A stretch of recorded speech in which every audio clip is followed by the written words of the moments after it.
Bonjour à tous et bienvenue sur la chaîne de la Zig Family pour une deuxième vidéo qui est toujours consacrée à l'examen attentif d'un camping-car lors de son achat en ce qui concerne l'infiltration et l'humidité, le fléau numéro 1 d'un camping-car, je le rappelle.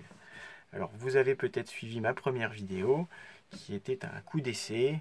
Donc je vous présente d'avance toutes mes excuses pour la qualité de celle-ci qui était filmée de nuit.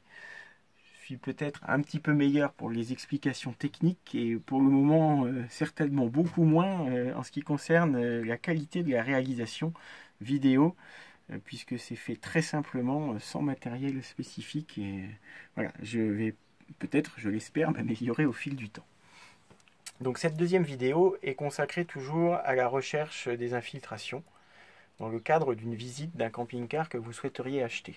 Camping-car d'occasion, que vous auriez pu repérer sur une annonce internet ou sur un parc ou sur un bord de route. Enfin, toute vente d'un camping-car à un coût raisonnable, puisqu'on va estimer malgré tout qu'un camping-car plus onéreux vendu par un professionnel ou par un particulier va présenter toutes les garanties possibles d'étanchéité, alors ce qui n'est pas toujours le cas. Mais là, en tout cas, moi, je vais me focaliser aujourd'hui sur l'achat d'un camping-car à petit budget. Petit budget ne veut pas dire être condamné à acheter en mauvais état. Un peu ancien, évidemment, mais qui dit ancien ne dit pas nécessairement quelque chose de vilain, de pas soigné, de pas entretenu. Ce n'est pas parce que c'est ancien que ce n'est pas entretenu. Bien souvent, c'est vrai que les gens se disent bon, c'est âgé, donc on va faire des concessions sur l'état, sur le suivi. Non, non. Ça, c'est des bêtises. Il y a des gens soigneux qui vendent des camping-cars en bon état. Il faut juste prendre le temps de les trouver. Forcément, ça se paye peut-être un petit peu plus. Donc là, je vais vous parler des aspects extérieurs. Dans la précédente vidéo, nous avions parlé de l'intérieur.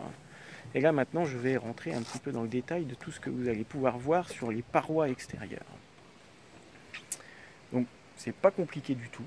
Ça nécessite juste un tout petit peu de temps, un tout petit peu de méthode, qui devrait vous faire éviter de grosses déconvenues ensuite. Donc sur les panneaux latéraux du camping-car, la plupart du temps, sur des budgets restreints, on est sur des camping-cars des années 80, 90 ou années 2000, et jusqu'à il y a peu de temps qui utilisaient cette technique de tôle d'aluminium granuleuse, alors qui peut être lisse aussi, mais on en trouve beaucoup comme ça, moins souvent en polyester puisque c'était très peu répandu. Les parois polyester sont arrivées au milieu des années 2000 et n'empêchent pas non plus les infiltrations d'eau puisqu'elles sont toujours posées sur des structures bois et il y a toujours des entrées d'eau possibles par les grilles de réfrigérateur, les grilles de coffre à gaz, les encadrements de baies, les lanterneaux, enfin tout ce qui compose un camping-car et qui peut poser des problèmes. Donc surtout, prenez bien le temps, comme à l'intérieur, de passer votre main partout et d'appuyer. Le panneau sandwich à l'extérieur, il est rigide, comme à l'intérieur. Des parois molles, franchement, c'est pas bon signe. Si c'est mou, c'est que l'eau est passée par là. Elle peut y être passée et avoir disparu parce que l'origine de l'infiltration a pu être réparée. Mais sachez que si c'est mou, c'est qu'il y a eu un problème forcément par le passé. Donc prenez le temps. Grille des réfrigérateurs, encadrement de baies. D'origine, c'est fait proprement. Il y a un joint de finition qui est bien fait. Si jamais vous voyez du silicone qui dégouline, qui déborde, etc., dites-vous bien que c'est pas d'origine. Est-ce que ça a été bien fait? On n'en est pas sûr, donc vérifiez-le. Surtout que normalement, ces baies-là, qui équipent une grande majorité de camping-cars, qu'elles soient à projection, donc à s'ouvrir comme ça, ou coulissantes comme celle-ci, ont été jointées en usine avant la pose. Donc s'il y a un joint extérieur qui est moche, c'est qu'il a été refait après. Là, vous voyez, je vais essayer de m'approcher. On voit qu'on est sur le joint noir d'origine. Donc prenez le temps de vérifier tout ça. Chaque baie, chaque ouverture. Par exemple, les ouvertures de soute. Ça, c'est facile à vérifier.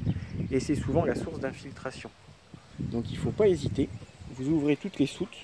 Alors là, ici, c'est celle qui est sous la dinette arrière. Ça peut être sous un lit. Enfin, la majeure partie des camping-cars en ont. Et là, vous regardez attentivement derrière le joint, au niveau de l'épaisseur du panneau sandwich. Ça doit être impeccable. Vous devez voir le bois, rigide, et l'isolant.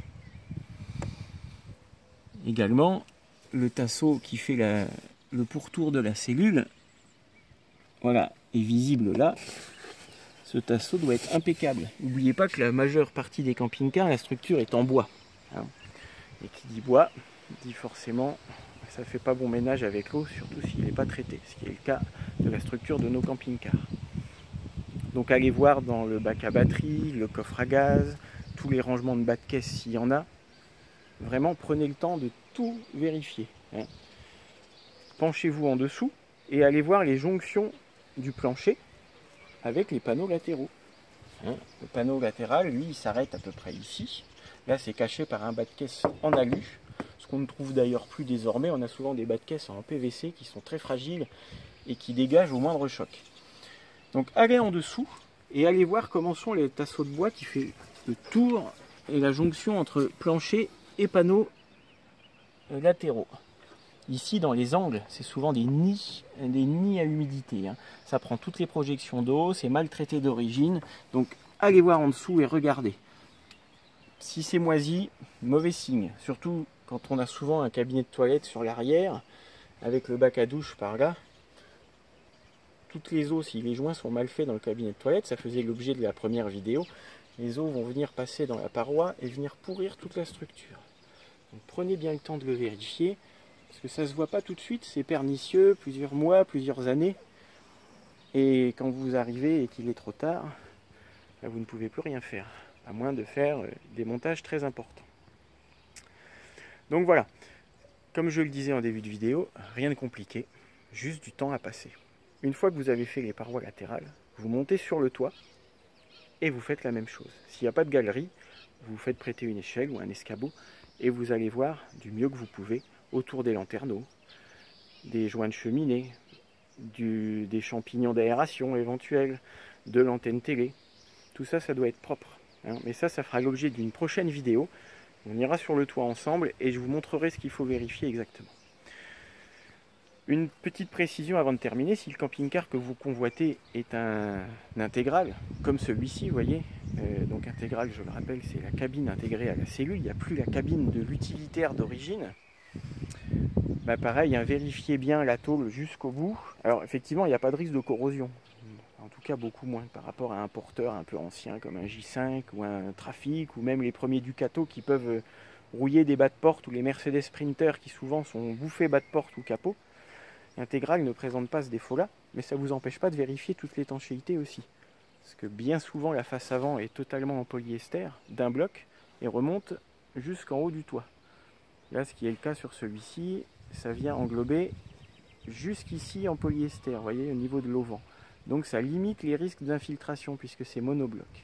Mais prenez le soin de vérifier que le polyester n'est pas fondu et que tout est impeccable, hein, parce que les réparations seraient difficiles à faire. Donc voilà pour cette deuxième vidéo, j'espère que vous l'avez trouvée instructive. On se retrouve très bientôt donc pour un troisième tuto, toujours consacré à l'étanchéité. Troisième et dernière vidéo sur l'étanchéité, où celle-ci on se retrouvera sur le toit. Voilà, merci et à bientôt.